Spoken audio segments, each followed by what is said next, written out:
Hello दोस्तों, कैसे हैं आप सब। स्वागत है आप सभी का कॉमिक वर्ल्ड चैनल पर। तो चलिए दोस्तों, शुरू करते हैं राज कॉमिक्स में बाकेलाल सीरीज का अगला कॉमिक विशेषांक, स्वर्ग का सिंहासन। संजय गुप्ता पेश करते हैं स्वर्ग का सिंहासन। राक्षस पृथ्वी पर ही नहीं, स्वर्ग में भी देवताओं की नाक में दम किए रखते हैं। राक्षसों के कारण स्वर्ग का सिंहासन कई बार संकट में पड़ा था। ऐसे किसी भी संकट पर इंद्र का यह सिंहासन डोल उठता था। आज इस सिंहासन के डोलने का कारण था राक्षस क्लेशी राज। दुष्ट राक्षस क्लेशीराज ने शैतानी चाल चली है देवतागण। यदि वह स्वयं अपनी राक्षस सेना को लेकर स्वर्ग पर चढ़ाई करता तो हम उसके आक्रमण का मुंह तोड़ जवाब देते, किंतु उसने स्त्रियों की मदद ली है और अपनी राक्षसियों की सेना को स्वर्ग पर कब्जा करने को भेज दिया है। हम स्त्रियों के साथ युद्ध नहीं कर सकते। यदि हम ऐसा करते हो तो पाप का भागी बन हमें स्वर्ग छोड़ना होगा। ता फिर होड़ अप्पादी की हो। भगवान शिव के पास चलो, वही इस संकट का हल बता सकते हैं। भगवान शिव मिलेंगे कैलाश पर्वत पर। बोलो बम बम बोले, बम बम बोले। संकट गंभीर है, किंतु इस संकट का हल स्वर्ग में नहीं वरन पृथ्वी पर है देवेंद्र। पृथ्वी पर कहाँ? पृथ्वी पर बाकेलाल के रूप में मेरे शाप के फलस्वरूप बाकेलाल जिस किसी का भी बुरा करता है उसका भला हो जाता है। केवल बाकेलाल ही उन राक्षसियों से युद्ध कर सकता है, क्योंकि बाकेलाल उनका जो भी आयत करेगा उससे उनका हित होगा। इस प्रकार देवता किसी शाप के भागी नहीं बनेंगे, क्योंकि ना तो उन्होंने स्त्रियों पर हाथ उठाया और ना ही उनके कारण किसी राक्षसी का हित होगा। बोलो बम बम बोले। वाह! संकट का समाधान पाकर सभी देवता लौट गए, किंतु बाकेलाल को स्वर्ग लाना भी तो टेढ़ी खीर थी। इसका हल मेरे पास है, कृपया अतिशीघ्र बताएं देवता। इस समय रात्रि है, निंद्रा मगन प्राणी शव समान होता है। हम अपनी शक्ति से बाकेलाल की आत्मा को स्वर्ग लाएंगे और अपना कार्य संपन्न होते ही उसे रात ही रात में वापस पृथ्वी पर उसके शरीर में भेज देंगे। बाकेलाल को यह सारा प्रकरण एक स्वप्न के समान लगेगा। बाकेलाल को तुरंत उस संकट से अवगत करा दिया गया। फिर और हाँ, राक्षसियों की इस सेना का नेतृत्व 4 बहनें काली, कलूटी और बैगन लूटी कर रही हैं। मैंने बड़े बड़े राक्षस राक्षसियाँ सीधे कर दिए हैं। मुझे बस एक प्राणी की आवश्यकता है जो आपको गणेश जी के पास आसानी से मिल जाएगा। उसके बाद आप देखेंगे मेरा कमाल। और फिर देवेंद्र, राक्षसियों की सेना स्वर्ग के द्वार तक आ पहुंची है। बाकेलाल, अब तुम्हारा कार्य आरंभ होता है। वो तो मुझे भी पता है। अच्छा, तो मैं चला। देवेंद्र, अगर बाकेलाल असफल हो गया तो पृथ्वी पर सारी आशंकाएं आपके कारण ही पैदा होती हैं। यहाँ तो शंकित ना हो शंकालु देवता, आप व्यर्थ ही आशंकित ना हो। बाकेलाल अवश्य सफल होगा। बाकेलाल अपनी योजना का जाल बुन रहा था। मुझे स्वर्ग बुलाकर अच्छा नहीं किया इंद्र देवता, क्योंकि जब मैं तुम देवताओं का काम करके वापस लौटूंगा तो प्रसन्न होकर तुम मुझे कोई ना कोई वर अवश्य मांगने को कहोगे। मैं तो स्वर्ग का सिंहासन ही मांग लूंगा और तुम्हें देना ही पड़ेगा। सावधान, राक्षसों की सीमा आरंभ। सावधानी हटी, दुर्घटना घटी। काली कलूटी और बैगन लूटी के नेतृत्व में राक्षसियों की सेना स्वर्ग के द्वार पर आ पहुंची थी। अरे काली, हमारी ललकार का जवाब देने के लिए देवताओं ने केवल इस मानव को भेजा है, और वो भी निहत्थे। कलूटी दीदी, इसे तो मैं अभी अपनी दाढ़ में रख कर आती हूँ। हम सब चलती हैं। इसका नाश्ता करने के बाद हम सीधे स्वर्ग में प्रवेश करके उस पर कब्जा कर लेंगी। आओ आगे बढ़ो चुड़ैलो, तुम्हारा पाला भी इस बार बाकेलाल से पड़ा है। और हाँ, मुझे निहत्था समझने की भूल न करना। ये देखो मेरे पास क्या है। ई ची ची, मैं हूँ गणेश वाहन का मूषक राज। दूसरे ही पल, अरे ये क्या, ये तो मानव स्त्रियां हैं। हाँ बाकेलाल, राक्षस क्लेशी हमें पृथ्वी से उठा लाया था और उसने हमें जादू से राक्षसी बनाकर जबरन देवताओं से युद्ध करने भेज दिया था, और चूहा उसके जादू की काट था। हम चली वापस पृथ्वी पर। तुम्हारा बहुत बहुत धन्यवाद। वो मारा पापड़ वाले को, मैं युद्ध जीत गया।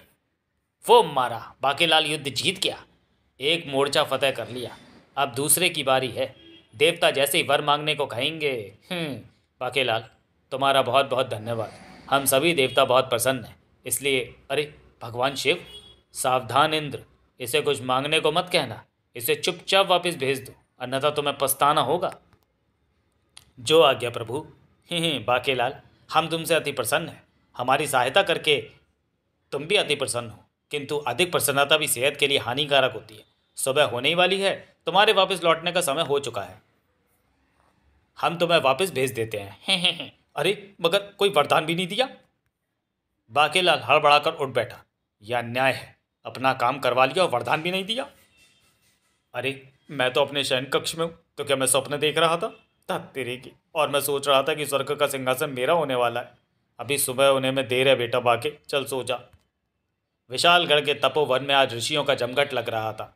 ऋषिवर, तपोवन में प्रवेश से पूर्व कृपया अपना परिचय अवश्य देंगे, क्योंकि यहाँ जो शव मिट्टी पलिदाय निवारण यज्ञ होने वाला है उसमें केवल ऋषि मुनि एवं साधु तपस्वी ही हिस्सा ले सकते हैं। पुत्र, मुझे ऋषि धोखाचार्य कहते हैं। मैं बचपन में प्रभु ध्यान में समाधि लगाकर बैठा था, वहीं से इस यज्ञ के बारे में सुनते ही सीधा चला आ रहा हूँ। मुझे ऋषि पोपलाचार्य कहते हैं। मेरे जजमानों ने मुझे इतनी खीर, हलवा, मालपुआ, गुलाब जामुन, बर्फ़ी, रसमलाई, जलेबी जैसे मिष्ठान खिलाए कि मेरे दांतों को कीड़ा लग गया और मैं पोपला हो गया। अच्छा अच्छा, जल्दी अंदर चलो और मुझे भी अंदर जाने दो ऋषि मोचाचार्य को। तेरे बाद मेरी बारी है ऋषि लक्वाचार्य की। पूरे विशालगढ़ में इस यज्ञ की चर्चा थी। मैं सेनापति हूँ ऋषि, खा पी कर टकार माराचार्य, कृपया मुझे बताएं कि ये शव मिट्टी पलिदाय निवारण यज्ञ क्या है। प्रत्येक 12 वर्ष पश्चात शवरात्रि का आगमन होता है। ये शवरात्रि 3 रातों का अपना प्रभाव रखती है। कहते हैं शवरात्रि की रात मरने वाले व्यक्ति के शव की बड़ी मिट्टी पलीद होती है। उसके शव को कुत्ते, चील, कौवे व गिद्ध खाते हैं। उसके शव पर कीड़े चलते हैं, कुत्ते सूसू करते हैं, पक्षी बीट करते हैं। उसे अग्नि जला नहीं पाती, जल वापस किनारे पर फेंक देता है। शव दफनाने के लिए जहाँ कब्र खोदो वहाँ पर विषैले सर बिच्छू निकल आते हैं। शव पर बैठकर उल्लू रोते हैं और चमगादड़ें कुचिपुड़ी नृत्य करती हैं। इन शवों को स्पर्श करने वालों की उंगलियां गल जाती हैं। और बताऊं क्या? नहीं नहीं, केवल इतना बता दो कि शवरात्रि यज्ञ में हिस्सा लेने से क्या लाभ होता है। इससे शव की मिट्टी पलीद नहीं होती, किंतु इस यज्ञ में केवल ऋषि मुनि ही हिस्सा ले सकते हैं। अगर मेरी मृत्यु शवरात्रि के मनुष्य काल में हो गई तो? शीघ्र ही। अरे सेनापति, आप साधुओं जैसी नकली दाढ़ी, मूंछ और सिर के बालों का क्या करेंगे? ज़्यादा बकबक की तो कारावास में डाल दूंगा, चुपचाप अपना काम करो। वही तो कर रहा हूँ, सुबह से 50 दाढ़ी मूछे बेच चुका हूँ। यहाँ नकली दाढ़ी मूछ मिलती है। सेनापति ने भी धरा साधु का वेश और चल बेटा सेनापति, मेरा मतलब ऋषि सेनाचार्य, मृत्यु का क्या भरोसा, कब आएगी? अगर वो शवरात्रि में आ गई तो न बाबा ना, मुझे अपने शव की दुर्गति नहीं करवानी। बाकेलाल की आंख उस दिन जरा देर से खुली और उसे यज्ञ का समाचार भी विलंब से मिला। क्या ऋषि शव मिट्टी पलिदाय निवारण यज्ञ कर रहे हैं? इन कमबख्त ऋषियों के शवों की मिट्टी पलित तो होनी चाहिए। कमबख्तों ने मुझे बहुत से शाप दिए, बहुत सताया। मैं इनका ये यज्ञ पूर्ण नहीं होने दूंगा। बाकेलाल शीघ्र ही वन के एक विशेष स्थान पर पहुंचा। यहाँ सभी पेड़ पौधे मुरझाए हुए हैं, फल फूल सूख कर झड़ गए, झाड़ियाँ पीली पड़ गई हैं, कोई पशु पक्षी भी दिखाई नहीं पड़ रहा। मैं बिल्कुल ठीक स्थान पर आ पहुँचा हूँ, वो मुझे यहीं पर मिलेगा। ये तो वही जगह है। ओह अरे ये क्या, खुर्रा ने मुझे ज़मीन पर पटक दिया। थड़ा। बाकेलाल, मैं तेरे साथ पाताल तक भी जा सकता हूँ और नरक तक भी, मगर यहाँ नहीं जा सकता। भाग खुर्रा, तेरे छोटे छोटे 2 बच्चे हैं और एक बड़ी घोड़न बीवी है। अरे दुष्ट रुक जा, मुझे अकेला छोड़कर कहाँ जा रहा है?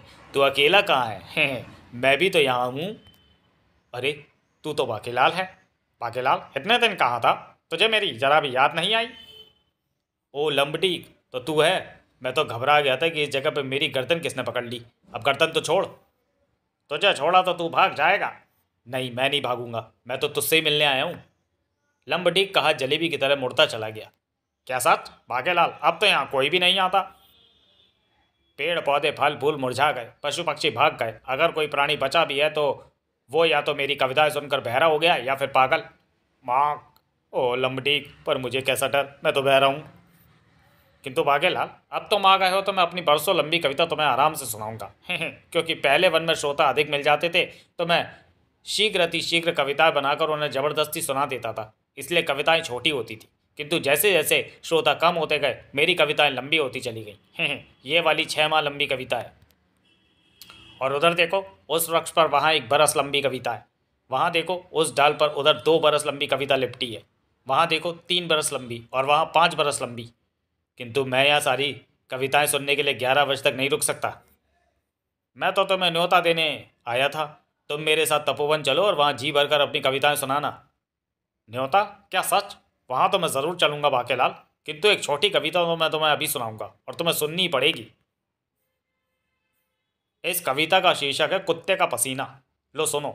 मुर्गे ने बांग दी, सबने सुनी, मैंने सुनी, तेरे बाप ने सुनी। कुत्ता जोर से भौंका, मैंने सुना, तूने सुना, तेरे बाप ने सुना। गाय रंबाई, तूने सुनी, मैंने सुनी, तेरे बाप ने भी सुनी। बिल्ली मिमियाई, मैंने ना सुनी, तूने भी ना सुनी, तेरे बाप ने भी ना सुनी। कौआ काँव काँव चिल्लाया, मैंने सुनी पर तैने ना सुनी, पर तेरे बाप ने सुनी। चिड़िया चहचहाई, मैंने ना सुनी, तूने सुनी, तेरे बाप ने सुनकर भी ना सुनी। ही कविता खत्म हुई। मैंने सुनाई, तूने सुनी, तेरे बाप ने ना सुनी। ही।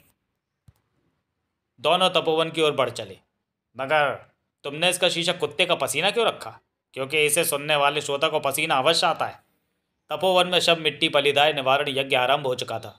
गृहस्थी दुखिए दुखिया ऐसे टांग जली दिल फटका, जिसने इस फटे में टांग अड़ाई उसे लगा झटका। ससुराल का कुत्ता भी भला हो सबका भला, बोलो शब मिट्टी पलिदाय निवारण। हरे स्वामी लाल हरे पीले भी हरे, हम भी मूर्ख अज्ञानी हो तेरा भी मेरा भी भला। अरे ये क्या, यज्ञ वेदी को किसने उठा लिया? ये दुष्ट कौन है जो यज्ञ में विघ्न डाल रहा है? मैं उसे शाप दे दूंगा। मुझे लंब देवता का वरदान मिला हुआ है कि मुझे कोई शाप नहीं लगेगा। लंबडीक लंबडींग, मूर्ख, ये यज्ञ केवल ऋषियों के लिए है। तो मुझे कौन सा यज्ञ में हिस्सा लेना है? मैं तो बस अपनी कविताएं सुनाकर चला जाऊंगा। और अगर तुमने मेरी कविताएं ना सुनी तो मैं तो यह यज्ञ वेदी नहीं दूंगा। यज्ञ की दूसरी वेदी नहीं बनाई जा सकती, क्योंकि इस पर गाय के पवित्र प्रथम गोबर का लेप ही करना होता है, और इस समय किसी भी गाय का प्रथम गोबर नहीं मिलेगा। हमारे पास इसकी कविताएं सुनने के अलावा दूसरा कोई चारा नहीं है। ठीक है लमडिंग, अपनी कविता तुम फटाफट सुनाओ। तो फिर मैं दूसरा हाथ लंबा करके अपनी पहली कविता यहाँ लाता हूँ। फंस गए सभी ऋषि तपस्वी, क्योंकि शिवरात्रि तो मात्र 3 दिवस की है, जबकि इसकी पहली कविता ही 1 बरस में खत्म होगी। अब देखता हूँ कमबख्त ऋषि यज्ञ कैसे पूरा करते हैं। लंबडीक ने 1 बरस लंबी कविता सुनानी आरंभ की। आती माया अच्छी लगे, जाती मुसीबत अच्छी, मैं तो पजामा पहनूं बच्चे पहने कच्छी। माता का प्यार अच्छा लगे, पिता की डांट भी अच्छी। कहत कबीर सुनो भाई साधो बात कहूँ मैं खरी, कि दुनिया 1 नंबरी तो मैं 10 नंबरी। जिसको नहाना हो वो नहा आया। कोई की कविता है बहुत लंबी। बाप की औलाद को बेटा कहते हैं, फिर बेटे की औलाद को पोता। कोई दौड़ में घोड़ा निकले, कोई अकल में खोता। राम प्यारी का बेटा गुल्लू, शक्ल से बिल्कुल उल्लू। शर्म से भी ना मरे, डूब मर भर कर चुल्लू। तो बोलो कोई सहरी बाबू, दिल लहरी बाबू। हाय रे पग बांध गया घुंघरू, मैं छम छम नचती फिरा। ओए बल्ले बल्ले, एक पंजाबन कुड़ी पटाखा दिल चुरा के ले गई। ओ सोना सोना, बकरी की मैमे, तोते की टैटे, कबूतर की गुटरगु, चिड़िया की चीची, कि तेरी मेरी एक जिंदड़ी। बता जल्दी बता, तूने क्यों मेरी टांग खींची? बिल्ली की म्याऊं म्याऊं, पिल्ले की क्यों क्यों। इसकी कविताएं सुनने से अच्छा तो मुझे मौत आ जाए। ऋषि आंसू मुखी, क्या कह रहे हो? शिवरात्रि योग में मृत्यु मांग रहे हो? मरना है क्या? हे लमडिंग को पता ही नहीं है कि हमारा यज्ञ भी चालू है। मैं यज्ञ के मंत्र पूरे करता हूँ। आलू का चालू बेटा कहाँ गए थे? जंगल की झोपड़ी में सो रहे थे, भालू ने लात मारी रो रहे थे। फटा ढोल बाजे फटा ढोल बाजे, ढम ढम के ढम ढम बाजे फटा ढोल। अरे इसने अपना हाथ और ऊंचा कर लिया। शायद इसे पता लग गया कि अब हम और ऊपर जाकर यज्ञ को जारी नहीं रख सकते। एक था बुढ़ा और एक थी बुढ़िया, दोनों खंडर में रहते थे। है ये कहानी बिल्कुल झूठी, मेरे नाना कहते थे। बुढ़िया के बाल सफ़ेद थे, बुढ़े के और भी ज़्यादा सफ़ेद थे। बुढ़िया के चेहरे पर झुर्रियाँ थीं, बुढ़े के और भी ज़्यादा थी। बुढ़िया की गर्दन ऊपर नीचे को हिलती थी, बुढ़े की दाएं बाएं। बुढ़िया के 34 दांत गायब थे, बुढ़े के और भी ज़्यादा। बंद करो लमडीक, अपनी कविता बंद करो। मगर अभी तो मैंने शुरू की है। अरे सारे ऋषि मुनि तपस्वी साधु सन्यासी योगी ढोंगी कहाँ गए? वो कह रहे थे कि इससे अच्छा तो अपने शव की मट्टी पलीत करवाना है। सब तुम्हारी कविता सुनकर भाग गए हैं। फिर तुम क्यों नहीं भागे? क्योंकि मैं ऋषि लंगड़ाचार्य लंगड़ा हूँ, भाग नहीं सकता। और ये है ऋषि बहराचार्य, ये सुन नहीं सकता। अरे कोई सुन ही नहीं रहा, कोई 1 लोटा जल तो ला दो। और मैं ऋषि लकवाचार्य, मैं भी भाग नहीं सका। बेचारा लंबडी, आखिर ऋषियों को भगाने में मेरी योजना सफल हो ही गई। अब वापस महल लौटता हूँ। लमडिंग के लिए उतने श्रोता ही काफ़ी थे। तो फिर तुम भी मेरी कविताएं सुनोगे? हैं अब तो तुम भी अपने भागने की तैयारी कर लो। हाँ क्योंकि वो देखो, आ गई आ गई आ गई, मैं आ गई। हाँ हाँ आओ, अवश्य आओ। मैं नई कविता सुनानी शुरू करता हूँ। माँ ने बापू के सिर पर बेलन मारा, गुस्से में बापू ने माँ की छुट्टियाँ काट दी। गुस्से में बापू ने माँ की नाक काट कर उसकी सब्जी बना दी और अपनी सास को खिला दी। खाने के बाद बोली, आलू तो छेद वाला था। खामोश। भयानक आकृति की दहाड़ सुनकर बाके के लौटते कदम भी ठिठक गए। ये तीव्र स्त्री स्वर तो तपोवन से ही आया है और मेरे विचार में वहाँ कोई स्त्री नहीं थी। मुझे वापस जाकर देखना चाहिए कौन चिल्लाया। कौन हो तुम? हे हा हा हा, मैं मृत्यु रानी हूँ। कहाँ गए मेरा आह्वान करने वाले सभी लोग जो यहाँ उपस्थित थे? मृत्यु? मृत्यु? और वो भी शिवरात्रि योग में? पहले मैं उन्हें ही यहाँ बुलाती हूँ। हे हा हा हा। मृत्यु का आह्वान करके खुद भाग गए, नहीं जाने दूंगी। मैं फिर वहीं आ गया। प्रबंध मंत्री, तुम भी यहाँ आए हुए थे? मेरे साथ साथ नारा मंत्री, महामंत्री, कृषि मंत्री, नाई मंत्री, खाद्य मंत्री तथा अन्न मंत्री भी तपस्वियों का भेष धरकर यहाँ यज्ञ में शामिल होने आ गए थे। किंतु हमें क्या पता था कि यहाँ लंबटीक आ जाएगा, और ये मुसीबत भी जो स्वयं को मृत्यु रानी कह रही है। आ गए सब भगौड़े, वापस मृत्यु रानी के पास आ गए। तुमने मेरा आह्वान किया तो मुझे आना पड़ा। मैं आई तो खाली हाथ वापस नहीं जाऊंगी। तुम में से एक की मृत्यु अवश्य होगी, एक को साथ लेकर जाऊंगी। मैंने तुम सबको यहाँ इसलिए इकट्ठा किया है क्योंकि मृत्यु का आह्वान तुम सबने किया है, तो तुम ही ये फैसला भी करोगे कि तुम में से कौन मेरे साथ चलेगा। शव यात्री योग में तो तुम्हारे साथ कोई भी जाने को तैयार नहीं होगा, तो फिर मेरा आह्वान क्यों किया? हमने तुम्हारा आह्वान नहीं किया, हमने तो शव मिट्टी बलिदान निवारण यज्ञ कर रहे थे। बेटे बाकेलाल, खिसक यहाँ से, कहीं मृत्यु की निगाह तुझ पर ही ना पड़ जाए। लंबडींग ने मृत्यु रानी आह्वान के लंबे श्लोक पढ़े हैं, इसलिए मुझे आना ही पड़ा। लंबडींग? ओह, किंतु मैं तो कविता पढ़ रहा था। वो कविता तुम्हारे लिए होगी, वास्तव में वो मृत्यु आह्वान श्लोक थे। जल्दी बोलो, तुम में से मेरे साथ कौन चलेगा? ये यज्ञ तो ऋषि कर रहे थे, हम ऋषि नहीं हैं, इसलिए हमने तो तुम्हारा आह्वान नहीं किया। मृत्यु रानी, हमें जाने दो। नहीं, कोई नहीं जाएगा। तपोवन में जो भी उपस्थित था वो मृत्यु आह्वान का जिम्मेदार है। कमबख्त लंबडीक, तुम यहाँ क्यों आए? तुम्हारे कारण ये संकट खड़ा हुआ है। मुझे तो बाकेलाल छोड़ कर गया था। क्या बाकेलाल? तुम सब मेरा समय व्यर्थ कर रहे हो, मुझे एक प्राण तो लेकर जाना ही है।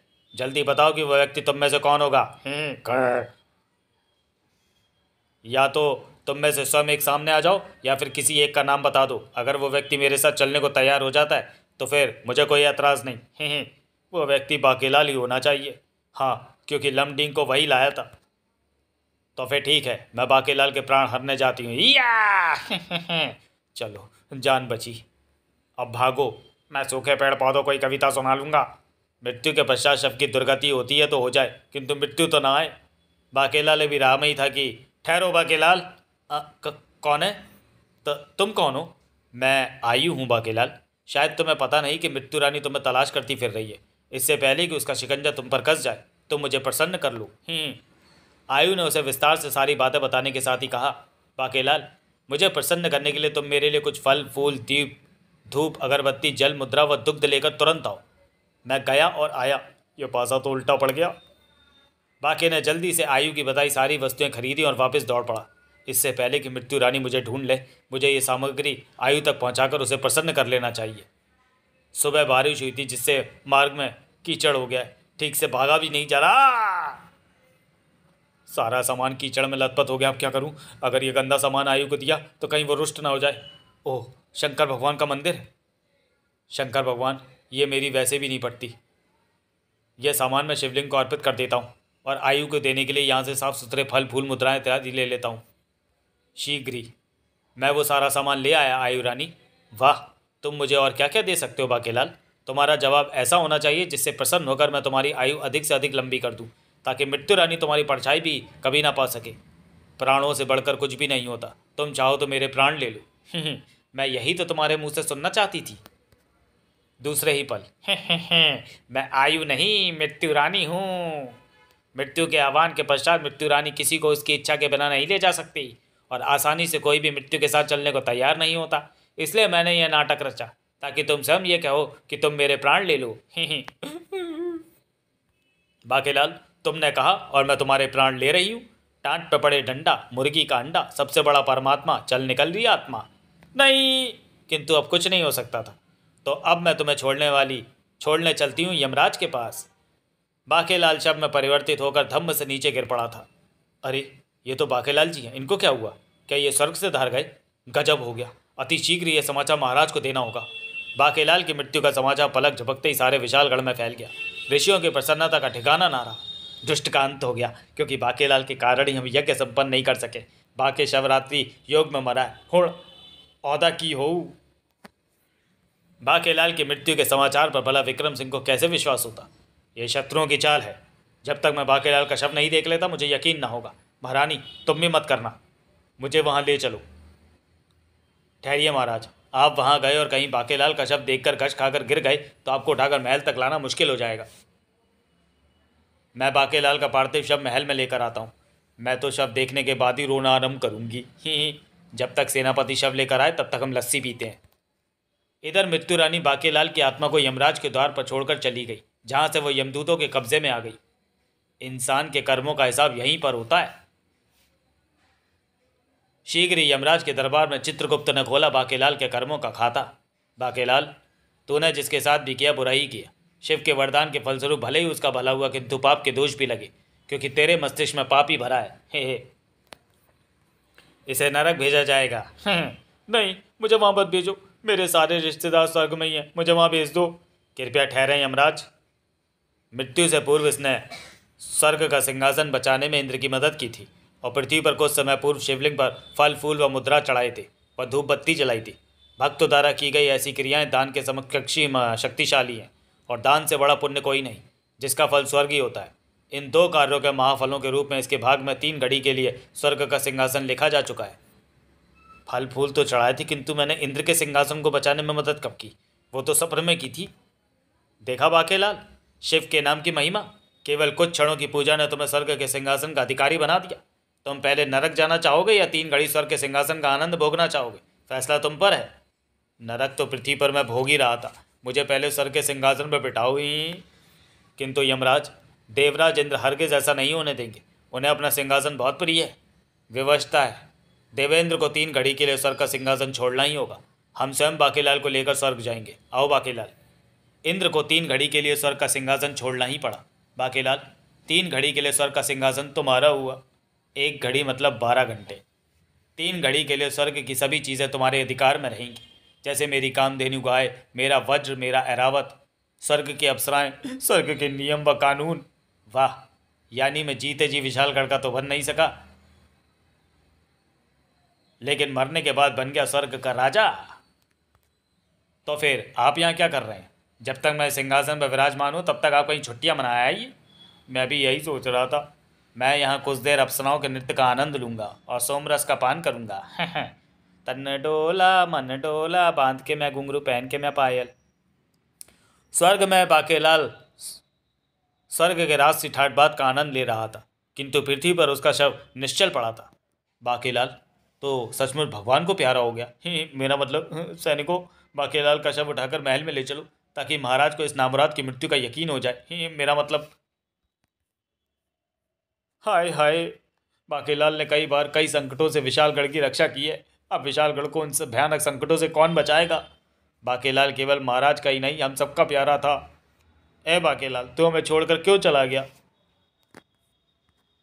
सेनापति जी, ये शव तो उठता ही नहीं। क्या बकते हो?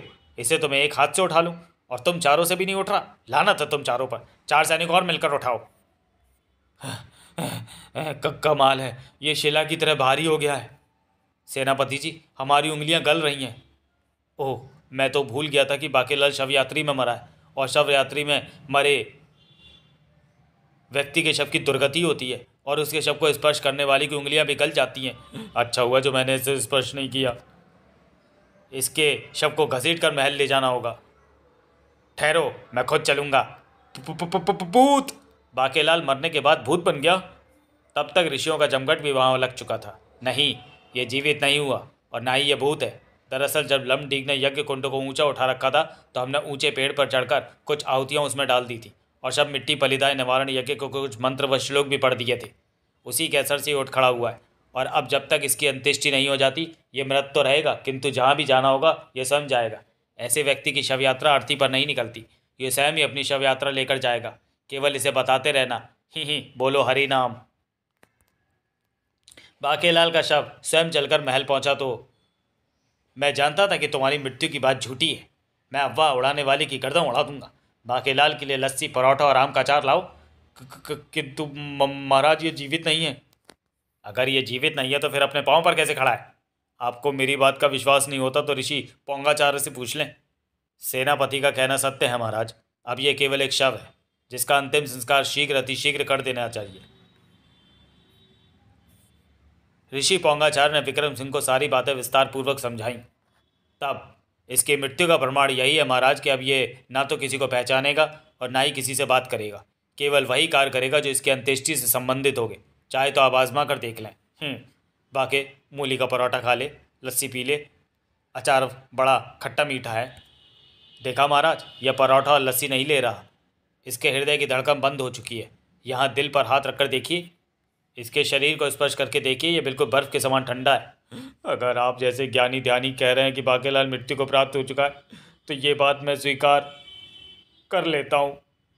अब हमें इसका अंतिम संस्कार तुरंत करना होगा, किंतु पहले मुझे महल के मंत्री और दरबारियों में विशालगढ़ की प्रजा को बाकेलाल को श्रद्धांजलि तो दे लेने दो। महारानी, हमारा बाकेलाल मैं छोड़कर चला गया, उड़प्पा दिखी हो। हिम्मत से काम ले महाराज।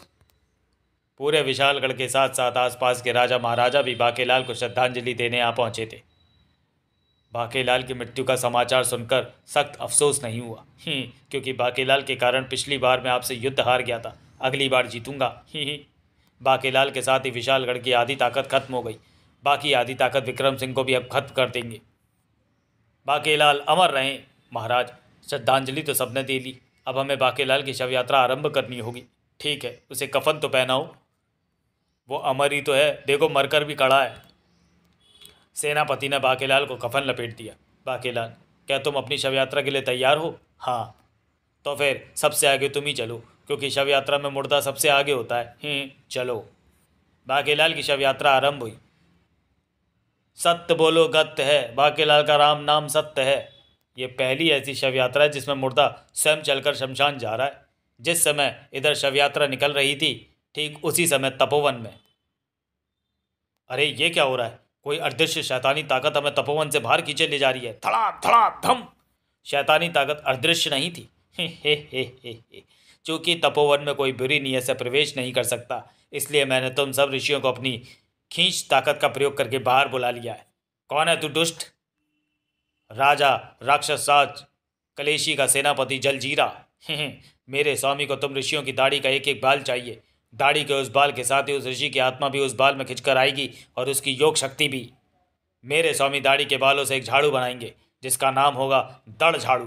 केवल दड़ झाड़ू से ही स्वर्ग के राजा इंद्र को बंदी बनाया जा सकता है। अब मैं तुम्हारी दाढ़ी के बाल उखाड़ने आ रहा हूँ। दुष्ट, तेरी ये मजाल। तू हम ऋषियों को जानता नहीं, तो हमारी शक्ति से जीत नहीं पाएगा। सबसे पहले तू मिल ऋषि भुट्टाचार्य से। मेरे भुट्टा बाण तेरे शरीर के परखच्चे उड़ा देंगे। भुट्टा बाण तेरे शरीर में धंसेगा और तेरे शरीर की गर्मी पाकर सब जब भुट्टे के दाने फटेंगे तो उसके साथ ही तेरे शरीर के भी परखच्चे उड़ जाएंगे। दुष्ट। फटाक फटाक फटाक। हा। अरे, इस पर तो मेरे भुट्टा बाण का असर ही नहीं हुआ। मूसलाचार, तू ही कुछ कर। इस पर मेरे मूसल जी महाराज द्वारा आशीर्वाद के रूप में मुझे मिले मूसल का असर अवश्य होगा। हे। वज्र जैसी शक्ति वाला मूसल टूट गया लपेटाचार, तू ही कुछ कर। तड़ाक।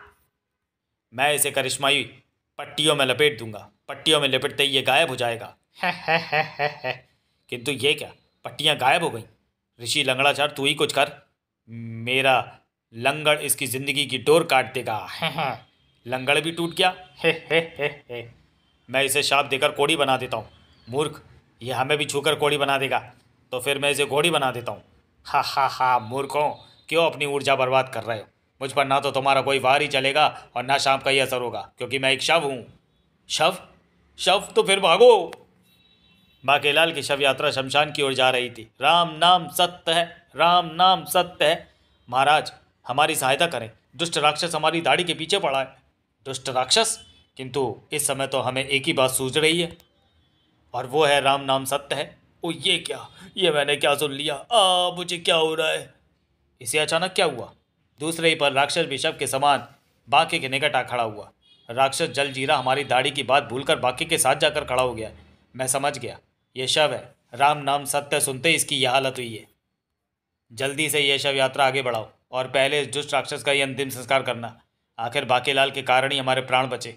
अगर उसकी शव यात्रा न निकल रही होती तो हम में से कोई भी ना बचता, और शव रात्रि में हमने उसे मृत्यु के सुपुर्द कर दिया। हमें पतंग पश्चाताप यज्ञ करना होगा और पतंगों पर ईश्वर के नाम संदेश लिखकर बाकी की आत्मा की शांति के लिए प्रार्थना करते हुए उन्हें उड़ाना होगा। तो फिर चलो, पता नहीं आज कोई पतंग की दुकान खुली भी होगी या नहीं। राम नाम सत्य है। इधर स्वर्ग में जैसे जैसे बाकेलाल का समय बीतता जा रहा था, उसकी चिंता बढ़ती जा रही थी। बेटे बाकेलाल, स्वर्ग का माल उड़ाकर खूब सेहत बना ले। नरक वाले एक ही दिन में तेरी खाल खींचकर उसमें भूसा भरकर तुझे खेतों में खड़ा कर देंगे, या फिर बैलों की जगह पर तुझे जोत देंगे। मेरे नरक की धरती ठंडे उगले उगले हंटर कोड़े या कोलू में मुझे गन्ने की तरह डालकर तेरा गन्ने का रस बनाकर राक्षसों को पिलाएंगे, कचड़ कचड़ कचड़। या फिर तुझे बेसन में लपेट कर गर्म कढ़ाई में तलकर तेरा गर्मा गर्म पकौड़ा बना देंगे और करेले की चटनी के साथ नरकवासियों को खिलाएंगे। बड़ा वहाँ भयंकर राक्षसियाँ नृत्य करते हुए तुझे अपने पांव तले रौंदेंगी। नहीं, बंद करो ये बेहुदा नृत्य। क्या हुआ, क्या नृत्य पसंद नहीं आया? बाकेलाल को एहसास हो गया कि वह स्वर्ग में अप्सराओं के बीच है। ओह, नृत्य तो बहुत सुंदर था, किंतु अब आप सब जाएं और विश्राम करें, मैं भी कुछ देर विश्राम करूंगा। बाकी सोच कोई ऐसी तिकड़म बिड़ा कि तुझे नरक जाना ही ना पड़े। आखिर तू बाकेलाल है, कबकत अपने नाम की तो लाज रख। किंतु वो तिकड़म क्या है? उफ, कुछ नहीं सूझ रहा। बाकेलाल, जीवन में एक बार दान करने पर तुझे 3 घड़ी का स्वर्ग मिल गया। कबकत तूने और दान क्यों नहीं किया? दान? ओ, वो मारा पापड़ वाले को। अगर मुझे स्वर्ग नहीं मिल सकता तो मैं इंद्र से भी स्वर्ग के सारे डांट बाट छीन लूँगा, किंतु उसके लिए मुझे स्वर्ग के विमान पत्तन स्थल पर पहुंचना होगा, जहां खड़ा है इंद्र का पुष्पक विमान। स्वर्ग की प्रत्येक वस्तु इस वक्त बाकेलाल के अधिकार में थी। विमान पत्तन मतलब विमान को खड़ा करने का स्थल। ऐ प्यारे पुष्पक विमान, जल्दी से जा और महान ऋषियों व अन्य देवी देवताओं को इकट्ठा करके यहाँ ला। जो आज्ञा देव बाकेलाल। अप्पा हुणे गए हुणे आए। पुष्पक विमान शीघ्र ही लौटा। आप सबका इंद्र, मेरा मतलब बाकेंद्र के दरबार में स्वागत है ऋषिवर, देवियों एवं समस्त देवताओं। बाकेंद्र? ओह, ठीक ही तो है। इंद्र का सिंहासन पाने वाला बाकेलाल बाकेंद्र ही तो हुआ।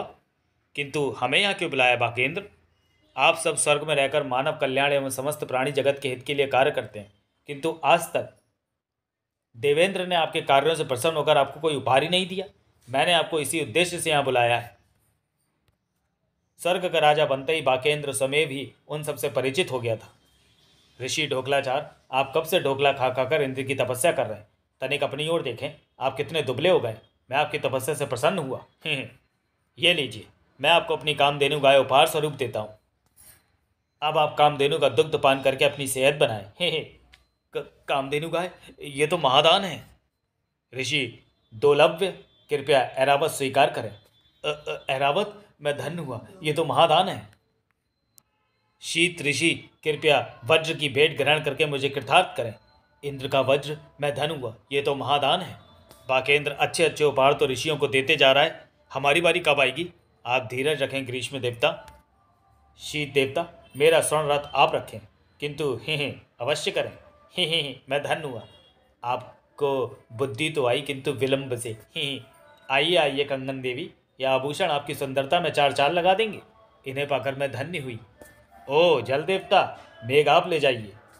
अब मुझे वर्षा के लिए आप पर निर्भर नहीं रहना होगा। ऋषि कपिलेश, ये रंगशाला मैंने आपके नाम की, कृपया आप यहाँ पधारें और सुंदर अप्सराओं के नृत्य के साथ साथ सोमरस का भी आनंद लें। स्वर्ग के राजों को ऐसा ही दानी होना चाहिए। बाकेलाल के दान की चर्चा से पूरे स्वर्ग में खलबली मच गई। नारायण नारायण, बाकेलाल इंद्र महल की सभी वस्तुएं दान किए जा रहा है ब्रह्मा। किंतु हे विष्णु, उसके इस कदम से स्वर्ग के देवी देवता, अप्सराएं एवं ऋषिगण अत्यंत प्रसन्न है, क्योंकि देवेंद्र ने तो उन्हें कभी भी कोई तोहफा नहीं दिया। हे शिव, जो हो रहा है वो उचित तो नहीं जान पड़ता। नारायण नारायण। स्वयं इंद्र के तो जैसे पांव तले जमीन ही खिसक गई थी। क्या बाकेलाल मेरी सभी वस्तुओं को खैरात में बांट रहा है? उसे यह अधिकार किसने दिया? नारायण नारायण, उसे यह अधिकार नियति ने दिया है देवेंद्र। इसलिए तो स्वयं आपको भी स्वर्ग का सिंहासन छोड़कर छुट्टियां मनाने कुल्लू मनाली आना पड़ा। मेरी राय में तो सिंहासन की बारी आए तो आप उसे बाकी से दान में लीजिएगा, अन्यथा तो स्वर्ग का सिंहासन हमेशा के लिए आपके हाथों से चला जाएगा। मैं तो चलता हूँ। नारायण नारायण। नहीं, मैं ये अनर्थ नहीं होने दूंगा। इंद्र की निगाहों में वो अर्थ है या अनर्थ, इससे बाकी को कोई मतलब नहीं था।